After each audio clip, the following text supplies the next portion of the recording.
Hello everyone. Today I would like to discuss about one common transaction, that is transfer of goods between designated zone to the mainland. Although it is very common transaction, but still there are a lot of ambiguities associated with this particular transaction. So let's discuss the VAT treatment of this transaction, that is transfer of goods from designated zone to the mainland.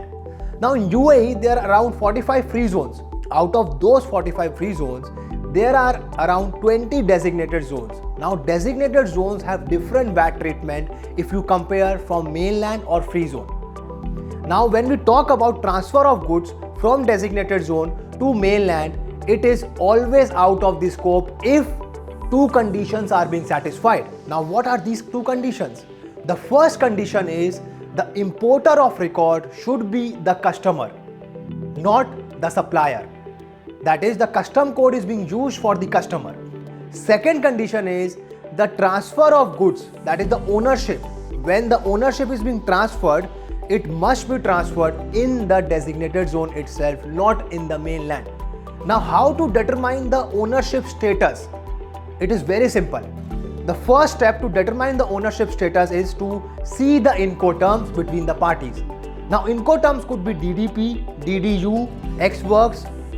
Now as per the definition of Incoterms for DDU and DDP, that is delivered duty paid, delivered duty unpaid, the ownership is transferred at the warehouse of the customer who is in mainland in our transaction, not in the designated zone who is the supplier.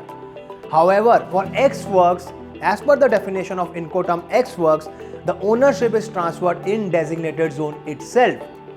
Along with the Incoterms, we must analyze the contract between both the parties, supplier and the customer, and accordingly we have to take a call whether it shall be VATable or not. If both the conditions, first importer of record is the customer and the transfer of goods, the ownership is transferred in designated zone itself, if both the conditions are satisfied, then the transaction shall be out of the scope transaction. Otherwise, it will become VATable. So we have to analyze these two conditions and accordingly the VAT treatment shall be defined. Now let's take one example on this. There are two parties, one is supplier, one is customer. The supplier is based in designated zone, let's say ABC Free Zone Company, FZCO, and the customer is based in mainland, let's say XYZ LLC. Now ABC LLC, ABC FZCO transfers the good from designated zone to mainland to XYZ LLC. Now the terms are, Incoterms are DDP, and there is no separate contract in this particular transaction.